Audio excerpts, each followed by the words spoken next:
At first, she thought it was just stress, but when her son stopped smiling and wouldn't meet her eyes, she knew something was wrong. It wasn't school, it wasn't friends, so she hid a camera, and what she discovered shattered her world. Mariah was the kind of mother who noticed everything. She worked long hours, but Isaac, her 11-year-old son, was her world. Every day after school, he'd run into her arms like he hadn't seen her in years. They'd talk about school, friends, and his favorite subject, math. He was sharp, curious, always eager to learn. Jacob, her husband, was present, but never really there. He provided, he showed up, but emotions were Mariah's territory. Still, they worked as a team. When Isaac started falling behind in a few subjects, they didn't panic. They simply hired a private tutor, Uncle Ken.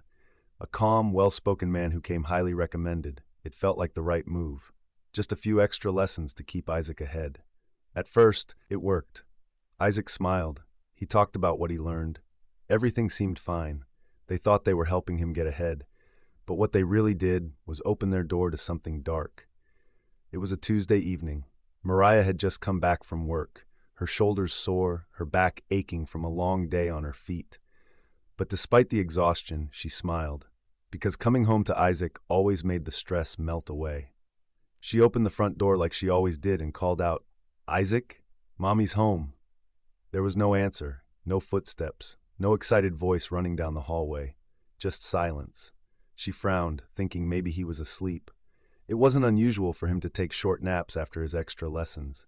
Still, something felt off. She dropped her purse on the entryway table, slipped off her shoes, and made her way to his room. The hallway felt longer than usual, maybe because she already knew something had changed. She gently pushed open his door and saw him sitting on the edge of the bed, his back facing the room, knees pulled close to his chest. "Hey, baby," she said softly. He didn't move. She took a step inside, slower this time. "Isaac?" Her voice was lower now, careful. Still, no reply. She walked around to face him, and what she saw made her heart pause. He wasn't asleep. He was wide awake, but his eyes were blank, locked on the corner of the wall. He was just staring, not at anything, just away. Mariah crouched in front of him, gently brushing his hair back from his forehead. "Are you okay, sweetheart? Did something happen at school today?" Isaac blinked slowly but didn't speak. He shifted slightly, almost like he wanted to hide his face. Mariah tilted her head, trying to meet his eyes. "Did Uncle Ken come by? Did you have your lesson?" Isaac nodded. That was it. Just a single nod. And then he looked down at the floor, avoided her gaze like it hurt to meet it. She tried to smile through the worry. "Well, I hope he didn't give you too much homework," she said with a light chuckle. "You know I'm still trying to figure out that math stuff myself." But Isaac didn't even flinch. No smile, no giggle, not even the usual side-eye he'd give when she made a joke about being bad at math. That was when Mariah stood up slowly. She didn't push further. She simply said, "All right, I'll leave you to rest. I'm just in the kitchen if you need me, okay?" He didn't respond. As she closed the door gently behind her, she stood there for a second, hand still on the knob, her mind racing, her heart whispering something her logic tried to ignore. She walked back to the kitchen, made dinner, and waited. But Isaac never came. Hours passed, and the plate of food she had warmed for him remained untouched on the counter. The sound of cartoons or YouTube videos that usually played from his tablet was nowhere to be heard. The house felt quiet in a way that was unnatural, not peaceful, hollow. When Jacob got home, she tried to brush it off at first. Told him Isaac was tired, maybe overwhelmed from school and extra lessons, but even as she said it, her voice cracked at the edges. Later that night, she found herself staring at the baby pictures pinned to the fridge. Photos of Isaac with his goofy grin, missing front teeth, and arms around her neck. And now he barely looked at her. Like he didn't know how, or maybe like he was afraid to. She turned off the lights and went to bed, but couldn't sleep. She kept hearing his silence in her ears, seeing that blank stare every time she closed her eyes. By morning, she convinced herself it was a phase. But the next day, it was worse. She got home early this time, hoping to catch him before he shut himself off again. "Isaac," she called, forcing cheer into her voice. Nothing. She walked into his room and saw him in the exact same spot. Same posture, same silence, same empty gaze. Mariah's throat tightened. This wasn't tiredness. This wasn't mood swings. She knelt down again. "Talk to me, baby, please. I'm here," she said. Isaac's lips trembled just slightly. She saw the faint shimmer in his eyes as he tried to turn away. Mariah reached out carefully, but he flinched, barely, but enough to make her freeze. Her heart cracked. That night, she sat in the living room in the dark. The TV played quietly in the background, but she wasn't watching. Her thoughts were somewhere else. She heard the door open. Jacob walked in, loosened his tie, and dropped his keys on the table.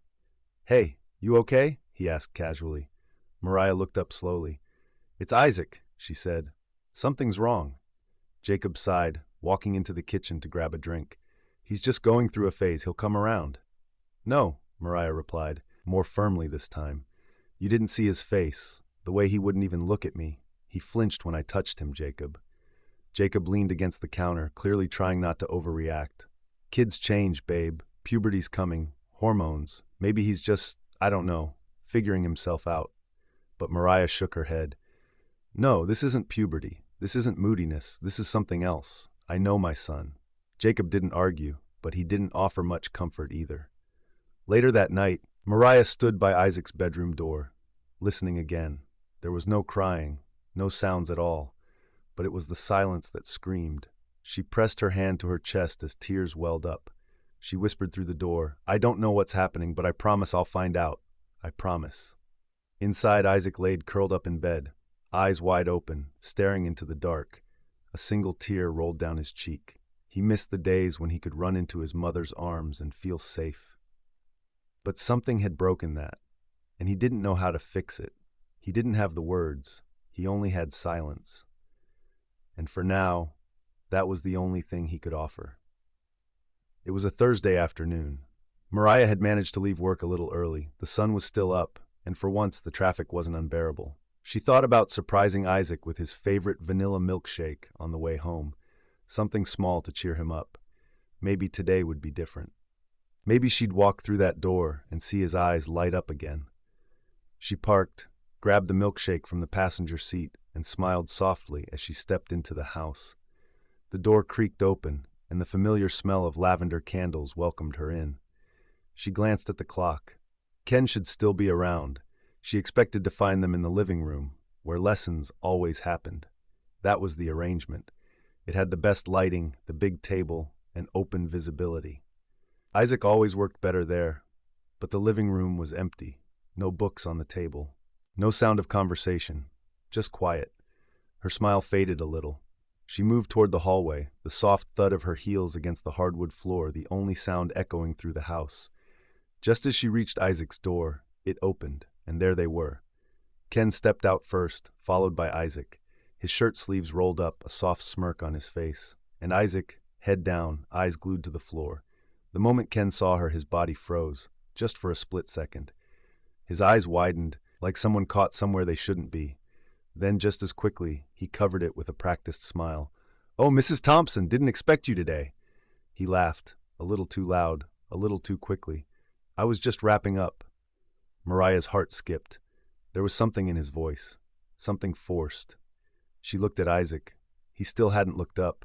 His arms were stiff at his sides, shoulders hunched in, and there it was, a flicker. A brief flash of something in Isaac's eyes as he glanced toward her, just for a moment. Not surprise, not joy, fear, something he didn't say, but couldn't hide. Mariah held the milkshake tightly in her hand, her voice calm but curious. "Hey, I got home early. Thought I'd check in." Ken nodded, shifting uncomfortably. Right. That's great. We were just finishing up. Isaac's doing well. Bright kid." Mariah's eyes didn't leave her son. "He's been acting different lately. Quiet. I don't know if you've noticed." Ken's smile twitched, but he held it. "No, not really. Probably just tired from school. You know how it is, long days, lots of homework." His voice had a rhythm, rehearsed, clean, but Mariah heard the space between his words. The way his eyes flickered just a little too quickly toward the door. The way he spoke for Isaac, instead of letting the boy answer. She nodded slowly. "Yeah, maybe." Ken stepped past her with a casual wave. "Well, I'll see you both next week. Take care." And just like that, he was gone. Mariah turned to Isaac. "Hey, baby, you okay?" she asked softly. He nodded, but it was mechanical. And once again, he wouldn't look at her. That night, Mariah replayed the moment over and over in her head. Ken's face when he saw her, the flicker of panic, the way Isaac trailed behind him like a shadow. No spark, no energy, just retreat. She sat on the couch, staring at the hallway, eyes burning with worry. Jacob sat beside her, scrolling through his phone. She turned to him, her voice low. "I think something's wrong." He looked up. "With who?" "Ken." Jacob raised an eyebrow. "The tutor?" Mariah nodded. "He looked surprised to see me today. Not just surprised, guilty. And Isaac, he was just there, like his soul had stepped out of his body." Jacob rubbed his face. "You're overthinking. Maybe you caught him off guard. Maybe Isaac's just tired. This isn't like you, Mariah. You're letting this get to your head." Mariah's eyes filled with tears, but she blinked them back. "Maybe, but something about today didn't feel right, and I'm not going to ignore it." That night, as she checked on Isaac, she found him lying on his side again, facing the wall. She sat at the edge of the bed, reached for his hand. "Isaac, if there's anything you want to tell me, anything at all, you can. I'll believe you, no matter what." But Isaac didn't respond. His small fingers curled tighter, and his body pulled just slightly away. She stayed there a few minutes longer, then leaned down and kissed his forehead. As she walked out and closed the door behind her, she felt it deep in her chest. Not just a mother's worry, a mother's knowing. There was something in her house that didn't belong, and she had just seen the first shadow of it. That night, after Jacob had gone to bed, Mariah stood by Isaac's door again. She didn't knock. She just stood there, listening. There was no sound, no talking, no movement, only the soft hum of the night and her own heartbeat, heavy with worry. She opened the door slowly, careful not to startle him. The room was dim, lit only by a small nightlight casting shadows across the wall. And there he was, lying on his side, curled into himself, facing the wall again, his back to the room, to her, to everything. Mariah took a quiet step forward, her eyes adjusted, and then she saw it, the stain, just under his cheek. A tiny dark patch on the pillow, tear marks, her heart twisted. Not in panic, but in something worse. That deep, heavy ache that only a mother feels when her child is suffering and she can't reach them. She sat beside him slowly, placed a hand gently on his back. "Isaac, I'm here," she whispered. He didn't move. She touched his shoulder softly. He flinched, just a slight jolt, like instinct, like fear. Her hand pulled back immediately. Her breath caught in her throat. Not tiredness, not moodiness. This was fear. Real, quiet, buried fear. She stared at his small body for a long time, trying to make sense of it all. What had changed? Why couldn't he tell her? What was holding his voice hostage? And the most terrifying question of all, who was he afraid of? She didn't sleep that night. Later in their bedroom, Jacob lay on his back scrolling through his phone while Mariah sat on the edge of the bed, her body stiff, her hands trembling in her lap. He flinched. She said suddenly, her voice hoarse. Jacob looked up. "What, Isaac? When I touched him tonight," he flinched, like I scared him. She turned to face her husband, and he was crying. I saw the pillow, it was wet. Jacob sat up slightly, still unsure how to react. "He probably had a bad dream, Mariah. He's a kid." Mariah shook her head slowly. "You didn't see the look on Ken's face when I came home early. He looked like he was caught doing something." He froze, smiled too fast. Isaac wouldn't even look up. Jacob sighed. "You're jumping conclusions. Ken's been nothing but polite. He's a teacher, not a threat." Mariah's eyes narrowed. "No, he's a stranger, and something is happening in this house that doesn't feel right." Jacob leaned back, frustrated. "I think you're letting your fear get the best of you."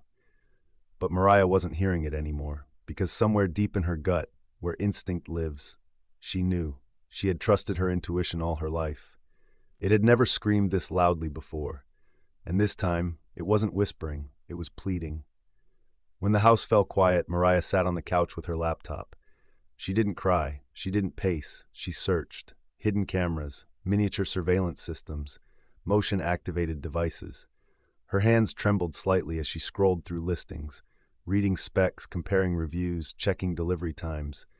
She didn't know what she was looking for. She just knew why she was looking.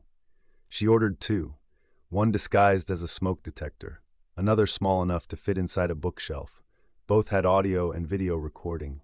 One would go in the living room, the other in Isaac's room. She didn't feel guilt. She didn't feel hesitation. All she felt was the crushing weight of not knowing. When she finished, she shut the laptop and tiptoed into Isaac's room. He was still curled up, still silent, still hiding. She sat beside him on the bed and brushed a hand through his hair gently. "Mommy's going to fix this," she whispered. "I promise. No matter what it is, I'll fix it." Then she kissed his forehead and left the room with a quiet determination in her step. The next few days moved slowly. Ken continued to come and go, smiling, polite, punctual. He waved at Mariah when she left for work, called her ma'am, charmed Jacob with talk about gifted children and accelerated programs. But now Mariah was watching. Every morning she kissed Isaac goodbye, told Jacob she'd be back late, and left the house with her heart pounding, not from fear, from resolve, because now there were eyes inside that house, and soon they would show her the truth. The house was quiet, too quiet. Mariah closed the front door behind her and leaned against it for a moment, heart pounding, hands shaking. She didn't even take off her shoes. She went straight to the shelf by the corner, where the tiny camera had been hidden inside a book spine. She pulled it out gently, palms sweating, and popped out the memory card. Her laptop sat on the kitchen table, lid already open, waiting. She slid the memory card into the slot, then sat down slowly, fingers hovering over the trackpad. For a moment, she couldn't breathe. She didn't want to see what she feared. But the not knowing was worse. With trembling hands, she opened the video file. The footage played in silence, timestamp ticking by in the corner. There he was, Ken, stepping through the front door at exactly 4:03 p.m., and there was Isaac, opening the door for him. Mariah leaned in, her stomach knotting. She watched Ken ruffle Isaac's hair with a familiarity that didn't sit right. Then it happened. Ken reached down and placed a hand on Isaac's waist. Not quickly, not by accident, a slow, deliberate touch. Isaac immediately stepped to the side, but Ken followed him in. Mariah paused the video. Her hand flew to her mouth. She sat frozen in place, breath trapped in her throat. She hit play again. Ken walked down the hallway. Isaac led him into the room. And then Ken turned, closed the door, pulled the curtains. Mariah blinked hard as her eyes filled with tears. The video had no sound, but the silence made it worse. Every movement felt loud. Isaac sat on the chair, shoulders tight. Ken stood behind him talking, hands on Isaac's shoulders, rubbing gently. Mariah hit pause again. Her mind raced. She felt dizzy, nauseous, like the air had been knocked out of her. No, no, please no. She fast-forwarded. Her hand hovered over the screen when it happened. Ken pulled Isaac onto his lap. Mariah gasped out loud, stumbling back in her chair. Her hand clutched her chest as if her heart itself had shattered. Ken was talking, his lips moving slowly, deliberately. One hand gripped Isaac's waist, the other resting too long on his thigh. And Isaac, her sweet, bright, loving boy, just sat there, frozen, still, eyes down. Mariah could see the tension in his small body, the stiffness, the way he wasn't responding, not because he didn't want to, but because he couldn't. Her hand trembled over the pause button again. She couldn't take it. Tears streamed down her face as she backed away from the laptop. She fell into the kitchen chair, sobbing into her hands. This wasn't just discomfort. This wasn't just a feeling. This was violation. And her son had been living in that silence for days. She whispered to herself, over and over again, "Oh my God, oh my God." She had seen enough. Her baby had been crying for help, without saying a word. She didn't think, she moved. Mariah rushed down the hallway, every step filled with rage, sorrow, and urgency. She threw open Isaac's door. He jumped, sat up quickly, his eyes wide, scared, like he thought he'd done something wrong. But Mariah didn't say a word. She dropped to her knees beside his bed and wrapped her arms around him, holding him tighter than she ever had before. "I know, baby. I saw it," she whispered through tears. "I saw everything." Isaac went still, and then his body collapsed into hers. All the tension, all the silence, all the hidden pain came pouring out of him in a wave of sobs. He clung to her shirt with trembling hands. "I didn't know what to do," he cried. "I didn't want to make you sad or mad." Mariah kissed the top of his head, rocking him gently. "You did nothing wrong," she said, tears soaking her cheeks. "Do you hear me? You did nothing wrong. I'm so sorry. I should have seen it sooner." Isaac buried his face in her chest, the sound of his crying muffled but aching. She held him until his breath slowed, until the pain turned into silence again. This time, the kind of silence that comes after release.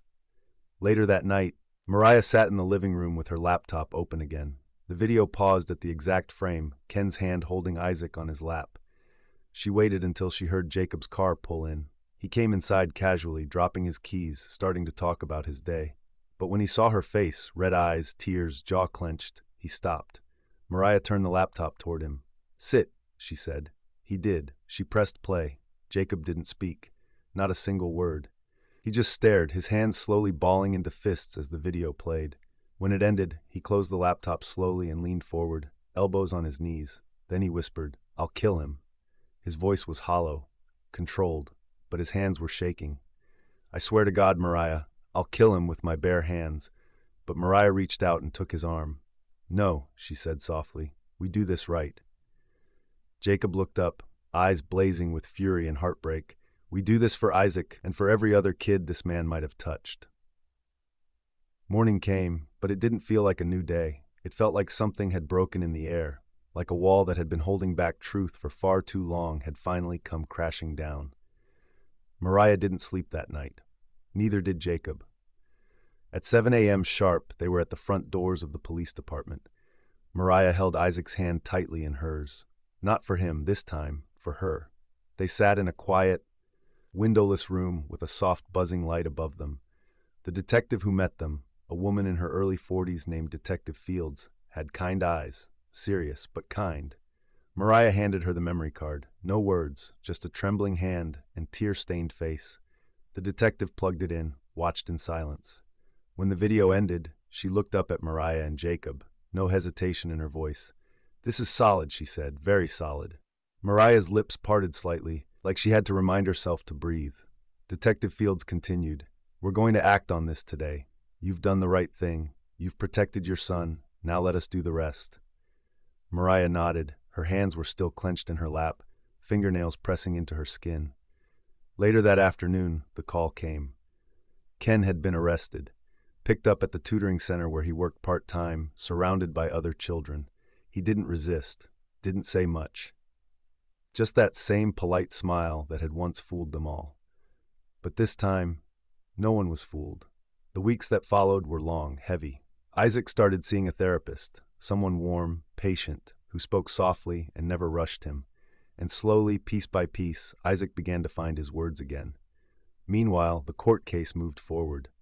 Mariah and Jacob were called in multiple times to review statements, answer questions, provide full context. Then more stories started to surface. The prosecution uncovered a past address, another town, 2 hours away. A teaching job Ken had mysteriously left without explanation. No charges had been filed back then, no formal complaints. But now, as the news spread, other parents came forward. Whispers of discomfort, stories that seemed vague at the time, but now made terrible sense. One mother remembered her daughter refusing to continue lessons with Ken, saying he made her uncomfortable. Another said her son came home crying one day after Ken yelled at him behind closed doors, but wouldn't say why. None of them had proof. None of them had pressed further.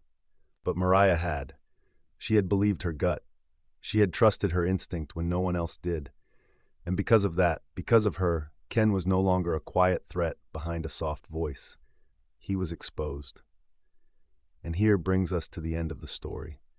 If this touched your heart or opened your eyes, don't forget to like, share, and subscribe to Humanity Stories. Your support helps us keep telling the stories that matter most.